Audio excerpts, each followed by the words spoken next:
ಎಲ್ಲ ಕನ್ನಡಿಗರಿಗೂ ನಮಸ್ಕಾರ. ಶ್ವೇತಾ ಮಾತಾಡೋ ಡೈಲಿ ಅಪ್ಡೇಟ್ಸ್ ಯೂಟ್ಯೂಬ್ ಚಾನಲ್ಗೆ ಎಲ್ರಿಗೂ ಸ್ವಾಗತ.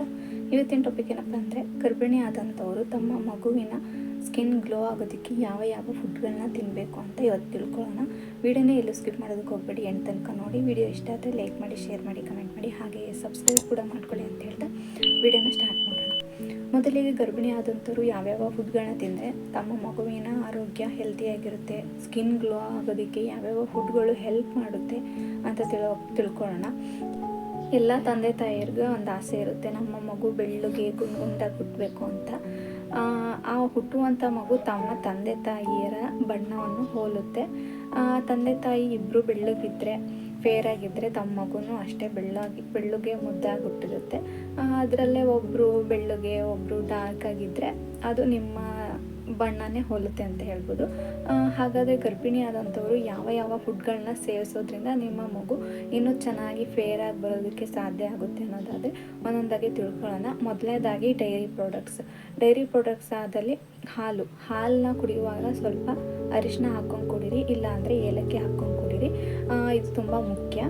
ಮತ್ತು ಡೈರಿ ಪ್ರಾಡಕ್ಟ್ಸಲ್ಲಿ ಚೀಸ್, ಬೆಣ್ಣೆ, ತುಪ್ಪ, ಹಾಗೆ ಮೊಸರು ಇವನ್ನು ಸಹ ತಿನ್ನಿ. ಇದರಿಂದ ನಿಮ್ಮ ಮಗುವಿನ ಸ್ಕಿನ್ ಗ್ಲೋ ಆಗುತ್ತೆ, ಅದ್ರ ಜೊತೆ ನಿಮ್ಮ ಮಗುವಿನ ಸ್ಕಿನ್ ಹೆಲ್ದಿಯಾಗಿರೋದಕ್ಕೆ ಸಹಾಯ ಮಾಡುತ್ತೆ. Next avocado. ಈ ಬೆಣ್ಣೆ ಹಣ್ಣಿನಲ್ಲಿ ವಿಟಮಿನ್ ಇ ಅಂಶ, ವಿಟಮಿನ್ ಸಿ ಅಂಶ ಹೆಚ್ಚಾಗಿರುತ್ತೆ. ಇದರಿಂದ ನಿಮ್ಮ ಮಗುವಿನ ಸ್ಕಿನ್ ಗ್ಲೋ ಆಗೋದು ಅಷ್ಟೇ ಅಲ್ಲದೆ ನಿಮ್ಮ ಮಗುವಿನ ಸ್ಕಿನ್ನ ಹೆಲ್ದಿಯಾಗಿರೋದಕ್ಕೂ ಸಹಾಯ ಮಾಡುತ್ತೆ ಈ ಹಣ್ಣು. ನಿಮ್ಮ ಮಗುವಿನ ಸ್ಕಿನ್ಗೆ ಯಾವುದೇ ರೀತಿಯ ಇನ್ಫೆಕ್ಷನ್ ಆಗದೇ ರೀತಿಯೇ ಈ ಹಣ್ಣು ತಡೆಯೋಕ್ಕೆ ಸಹಾಯ ಮಾಡುತ್ತೆ ಈ ಹಣ್ಣು ತಿನ್ನೋದ್ರಿಂದ. ನೆಕ್ಸ್ಟು ಈ ಹಣ್ಣನ್ನು ನೀವು ಪ್ರತಿದಿನ ಗರ್ಭಿಣಿ ಆದಂಥವ್ರು ಅರ್ಧ ಹಣ್ಣನ್ನು ಜ್ಯೂಸ್ ಮಾಡ್ಕೊಂಡು ಕುಡೀರಿ. ವಾರಕ್ಕೆ 2 ತಿಂದರೆ ಸಾಕು. ಯಾಕೆ 2 ಅಂದರೆ ಇದು ತುಂಬ ಶೀತದಾಗಿರುತ್ತೆ, ಇದನ್ನು ಜಾಸ್ತಿ ತಿನ್ನೋದ್ರಿಂದ ಶೀತ ಆಗ್ಬೋದು ಅಂತ ಹೇಳ್ತಾರೆ.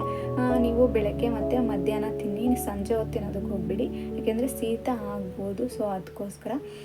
ನೆಕ್ಸ್ಟು ಆರೆಂಜ್ ಹಣ್ಣು. ಫ್ರೂಟ್ಸೇ ತುಂಬ ಹೆಲ್ಪ್ಫುಲ್ ಆಗಿದ್ದವು ಅಂತಲೇ ಹೇಳ್ಬೋದು. ಅದ್ರ ಜೊತೆಗೆ ಡೈರಿ ಪ್ರಾಡಕ್ಟ್ಸು ಸಹ ನಿಮ್ಮ ಮಗುವಿನ ಸ್ಕಿನ್ ಗ್ಲೋ ಮಾಡೋದ್ರ ಜೊತೆಗೆ ಹೆಲ್ತಿಯಾಗಿರೋದಕ್ಕೂ ಸಹಾಯ ಮಾಡ್ತವೆ. ಹಾಗೆ ಈ ಆರೆಂಜಲ್ಲಿ ವಿಟಮಿನ್ ಇ ಅಂಶ, ವಿಟಮಿನ್ ಸಿ ಅಂಶ ಹೆಚ್ಚಾಗಿರುತ್ತೆ. ಹಾಗೆ ಇದರಲ್ಲಿ ಐರನ್ ಕಂಟೆಂಟ್ ಕೂಡ ಹೆಚ್ಚಾಗಿರುತ್ತೆ. ಪ್ಲಾಸೆಂಟಾದಲ್ಲಿ ಹೊಸ ಬ್ಲಡ್ ಸೆಲ್ಸ್ನ ಉತ್ಪತ್ತಿ ಮಾಡೋದಕ್ಕೆ ಸಹಾಯ ಮಾಡುತ್ತೆ ಅನ್ನೋದಾದರೆ ನಿಮ್ಮ ಮಗುವಿನ ಸ್ಕಿನ್ನ ಎಷ್ಟೊಂದು ಗ್ಲೋ ಮಾಡ್ಬೋದು, ಹೆಲ್ದಿ ಆಗಿರೋದಕ್ಕೆ ಎಷ್ಟು ಸಹಾಯ ಮಾಡುತ್ತೆ ಅಂತ ನೀವೇ ಥಿಂಕ್ ಮಾಡಿ. ಹಾಗಾಗಿ ಈ ಹಣ್ಣನ್ನು ಪ್ರತಿದಿನ, ಈ ಆರೆಂಜ್ ಹಣ್ಣನ್ನು ತಿನ್ನಿ. ಇದರಿಂದ ನಿಮ್ಮ ಮಗುವಿನ ಆರೋಗ್ಯ ಚೆನ್ನಾಗಿರುತ್ತೆ, ಹಾಗೆ ನಿಮ್ಮ ಮಗು ಬೆಳ್ಳಗುಡ್ಡೋದಕ್ಕೆ ಈ ಹಣ್ಣು ಸಹಾಯ ಮಾಡುತ್ತೆ. ನೆಕ್ಸ್ಟು ಆ್ಯಪಲಲ್ಲಿ ಮಿನರಲ್ಸ್, ವಿಟಮಿನ್ಸ್ ಹೆಚ್ಚಾಗಿರೋದ್ರಿಂದ ಇದು ನಿಮ್ಮ ಮಗುವಿನ ಸ್ಕಿನ್ಗೆ ಸಿಕ್ಕಾಪಟ್ಟೆ ಒಳ್ಳೆಯದು. ಹಾಗಾಗಿ ನೀವು ಪ್ರತಿದಿನ ಈ ಆ್ಯಪಲ್ನ ತಿನ್ನಿ. ನೆಕ್ಸ್ಟು ದಾಳಿಂಬೆ ಹಣ್ಣು.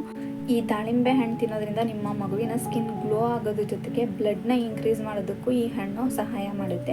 ಹಾಗಾಗಿ ಪ್ರತಿದಿನ ಈ ದಾಳಿಂಬೆ ಹಣ್ಣು ತಿನ್ನಿ.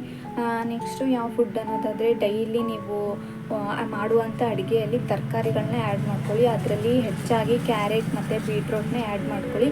ಇದರಿಂದ ನಿಮ್ಮ ಮಗುವಿನ ಸ್ಕಿನ್ ಹೆಲ್ದಿ ಆಗಿರೋದಕ್ಕೆ ಹಾಗೆ ಗ್ಲೋ ಆಗೋದಕ್ಕೆ ಸಹಾಯ ಮಾಡುತ್ತೆ. Next ABC juice. Apple, beetroot, ಕ್ಯಾರೆಟ್ನ ಎಲ್ಲ ಸಮ ಪ್ರಮಾಣದಲ್ಲಿ ತೊಗೊಂಡು ಮಿಕ್ಸಿ ಜಾರಲ್ಲಿ ಹಾಕ್ಕೊಂಡು ಮಿಕ್ಸಿ ಮಾಡಿಬಿಟ್ಟು ರುಬ್ಬಿಟ್ಟು ಅದಕ್ಕೆ ನಾಟಿ ಸಕ್ಕರೆನೇ ಆ್ಯಡ್ ಮಾಡ್ಕೊಂಡು ಕುಡೀರಿ. ಇದರಿಂದ ನಿಮ್ಮ ಮಗುವಿನ ಸ್ಕಿನ್ ಖಂಡಿತವಾಗೂ ಗ್ಲೋ ಆಗಿ ಬರುತ್ತೆ, ಅದ್ರ ಜೊತೆಗೆ ಆರೋಗ್ಯವಾಗೂ ಸಹ ಇರುತ್ತೆ. ಈ ಜ್ಯೂಸ್ನ ಪ್ರತಿದಿನ ಕುಡೀರಿ. ನೆಕ್ಸ್ಟು ಕೆಲವೊಬ್ಬರು ಹೇಳ್ತಾರೆ ಕೇಸರಿ ಕುಡಿಯೋದ್ರಿಂದ ಮಗು ಬೆಳ್ಳಗುಟ್ಟುತ್ತೆ ಅಂತ. ಅದನ್ನ ನಂಬೋದಕ್ಕೆ ಹೋಗಬೇಡಿ. ಅದರಲ್ಲಿ ಕೇಸರಿಯಲ್ಲಿ ಆ್ಯಂಟಿ ಆಕ್ಸಿಡೆಂಟ್ ಎಂಬ ಅಂಶ ಇರುತ್ತೆ. ಇದು ನಿಮ್ಮ ಮಗುವಿನ ಇಮ್ಯುನಿಟಿ ಸಿಸ್ಟಮ್ನ ಗೇನ್ ಮಾಡೋದಕ್ಕೆ ಸಹಾಯ ಮಾಡುತ್ತೆ ಹೊರತು ನಿಮ್ಮ ಮಗುವಿನ ಸ್ಕಿನ್ನ ಗ್ಲೋ ಮಾಡೋದಕ್ಕೆ ಸಹಾಯ ಮಾಡೋದಿಲ್ಲ. ನೀವು ಕುಡಿಯಲ್ಲ ಅನ್ನೋ ಕಾರಣಕ್ಕೆ ಆ ರೀತಿ ಹೇಳ್ತಾರೆ ಅಷ್ಟೇ. ನಿಮ್ಮ ಮಗು ಯಾವುದೇ ಕಾರಣಕ್ಕೂ ಕೇಸರಿಯಿಂದ ಬೆಳ್ಳಗಾಗೋದಿಲ್ಲ. ಇದು ತುಂಬ ಹೀಟಿಂದ ಆಗಿರುತ್ತೆ ಈ ಕೇಸರಿ.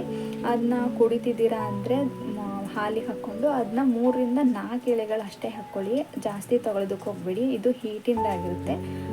ಈ ಎಲ್ಲ ಮಾಹಿತಿ ನಿಮಗೆ ಯೂಸ್ಫುಲ್ ಆಗಿದೆ ಅಂತ ತಿಳ್ಕೊತ ನಾನು ವಿಡಿಯೋನ ಎಂಡ್ ಮಾಡ್ತಿದ್ದೀನಿ. ಈ ವಿಡಿಯೋ ಇಷ್ಟ ಆಗಿದೆ, ದಯವಿಟ್ಟು ಒಂದು ಲೈಕ್ ಮಾಡಿ. ಎಲ್ರಿಗೂ ಧನ್ಯವಾದಗಳು.